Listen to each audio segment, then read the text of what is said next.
don't like seeing stuff like this. But I can see why people are saying stuff like this as well.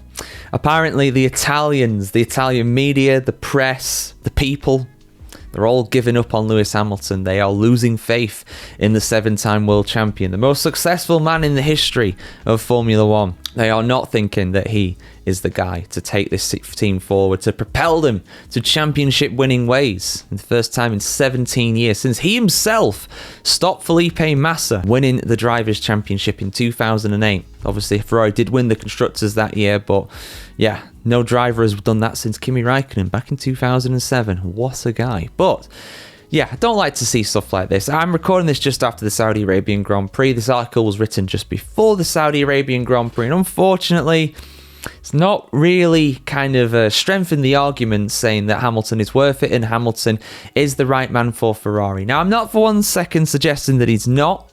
I'm not doing that. I'm not giving up personally. I'm not doing that. But apparently some people are. Let's have a look at what's been said, guys. Full article on the F1Chronicle.com as always. After all of the pre-season hype, Lewis Hamilton's red adventure at Ferrari is already turning grey. From promises to doubts, the headline at Corriere della Sera reads, referring to the more complicated than expected transition for the 7-time world champion from Mercedes to Maranello. The report expressed disappointment that while Hamilton's predecessor Carlos Sainz is finally starting to settle at Williams, the same is not occurring at Ferrari. Even rookies like Ollie Behrman at Haas have needed less time to adapt, Corriere della Sera declared, and that is causing embarrassment inside and outside of Maranello. Slight difference though, Ollie Behrman did do races last season for Haas, and he has been quite active in that team as a test and development driver in the past before becoming a full-time driver in 2025, so little difference there. But yes, Hamilton is vastly more experienced than Behrman, so it's not really a fair comparison. Some are wondering if the 40-year-old Hamilton's Ferrari adventure could end as soon as December. Former high-profile Ferrari engineer Luigi Mazzoli told Sky Italia that Hamilton's 2025 season reminds him of Sebastian Vettel's ill-fated last couple of seasons in red. Both in 2019 and 2020, Vettel's teammate was Charles Leclerc. Leclerc is like Max Verstappen, Mazzoli said. He can handle a difficult car. It's his driving style.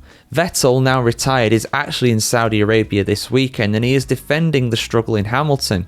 It's a new environment, a new culture, different people. Some simply need longer to find their way around, the quadruple world champion told Sky Deutschland. There is no doubt about the fact that Lewis can drive. He can do everything that's asked of him. It's also completely normal to need a bit of time, said the German. If development moves in the right direction, Ferrari will be in a completely different position. They were very strong last year and only just missed out on the Constructors' Championship. You shouldn't write off either the team or the driver for the championships, Vettel said. I think it is a bit early to write them off, yeah, I would say that. I would also say that the car is not really there in terms of being a consistent performer. It had that one bright spot in China, that sprint where Hamilton won, obviously, his first win for Ferrari. And since then, he's not really troubled even the podium, to be honest. He's not had a single official podium, has he? Because sprint wins and podiums don't count toward your official podium tally. So I don't think he's had a top 3 yet. Aside from that, has he, guys? I can't think of one. I'm pretty sure he hasn't. Aside from that, in the actual races, let's just get rid of the sprint for a second, put that to one side. Let's forget about that. And we'll, start to remember it again for Miami because there's a sprint coming up there, I do believe. It's tough because Leclerc has outperformed Hamilton, and I think this weekend in Saudi Arabia, there's no mitigating circumstances, like getting stuck behind a slower Alex Albon in Australia, you could argue, that's a bit of a mitigating circumstance there. You could argue that. But yeah, to see Hamilton struggling relatively, he was so far for Leclerc this weekend. There is no excuse for being that far, but Leclerc got a podium. He got a top 3. Hamilton 7th. The worst of the first, if that's the thing. If there's a best of the rest, he was the worst of the first. The worst of that leading group in the top 7. Obviously, Yuki Tsunoda crashed out, so wasn't quite a top 8. But yeah, the Sainz comparison is an interesting one. And I actually, full disclosure, guys. I picked these articles to talk about. I've just gone for a little walk, just been listening to some radio, some podcasts and stuff about F1, just to kind of fill my head on with F1 stuff before I go and do these videos with you guys. And, someone made a really good point about, Sainz struggling. And I was thinking, Sainz did struggle for a bit, to adapt. And I think a key conversation was had, if you guys remember, in the press conference. I think it might have been before Australia. It was earlier on in the season, first 2 rounds. It was either Australia or China. And Sainz and Hamilton were both in the same press conference. Obviously, Hamilton has replaced Carlos Sainz effectively at Ferrari. Sainz is now racing for Williams. Sainz really struggled at Williams. He's now getting some consistency together. He's got a good amount of pace. He's up there with Alex Albon, if not actually beating him as well. So, I think he's finally got that, but it took a little while for him to adapt. And now this is a guy, Carlos Sainz, that is very used to moving teams. He's moved teams a lot. He's only been in Formula 1 for 11 seasons in total now, and he's driven for Toro Rosso, Renault, Ferrari, McLaren, and now Williams. He's had 5 teams.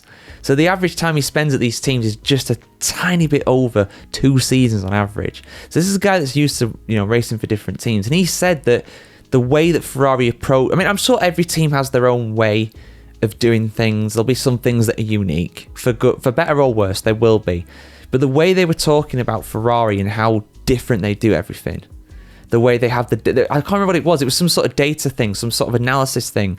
And Ferrari have theirs upside down or backwards compared to every other team on the grid. And just little things like that. And I feel like that's probably not helping. But at the same time, it has been a bit disappointing. I'll say it as someone who is, I won't say a fan of Hamilton, but enjoyed seeing him do well. I respect him as, one of the GOATs for sure. Definitely one of the GOATs, maybe the GOAT, some people say. You guys know who my GOAT is, though. I'm not going to say who it is, but it's not Hamilton. Although Hamilton could become the GOAT, in my opinion, if he wins some championships for Ferrari. But without that, it's not going to happen for me. But yeah, it has been a bit disappointing. I hope it'll improve. I hope it will, but right now on the current trajectory of things, Leclerc has handily beaten Hamilton in all 3 of the Grand Prix in this triple header. Japan, Bahrain, Saudi. He's been a good 2 or 3 places above him. At times been like 10 seconds, 15 seconds ahead of him over a race distance, and that's like a third of a second, half of a second around some tracks. That's a lot. That's a big gap. So yeah, I would be a bit concerned for Hamilton, but I also recognise that he's still got... the thing is, everybody was doubting him last year, right? Everybody was doubting him. And then he goes and does Silverstone. He has that in his locker. Same with China. He has that in his locker. He has Canada this year, right? Mark my words. He's going to get it together by Canada. I might regret saying that, but he loves racing around Canada. And I feel like that's the first track that we're going to go to where it's like, this is a Lewis circuit. He loves it here. He's always loved it here. Canada, Silverstone... does really well around both of those, so I feel like he's going to do, but Hungary as well. Hungaroring. It's going to happen. I'm going to regret saying that, aren't I? But anyway, for more questionable opinions on the world of Formula 1, keep it tuned here to the channel. Guys, have a fantastic day wherever you are. I hope you really enjoyed the Saudi Arabian Grand Prix, and I'll probably put another Hamilton-Ferrari video on the end of this one. There's enough for him to choose from. There's plenty of them. There's dozens at this point. I'll put one at the end of this video on YouTube. If you're on one of the other social medias, good luck. No, just search it up. Just search up Hamilton and Ferrari. We'll come up eventually, I'm sure. Have a great day wherever you are in the world. See you soon. Like, share, comment, subscribe if you want to see some more like this. So yeah, have a great day, guys.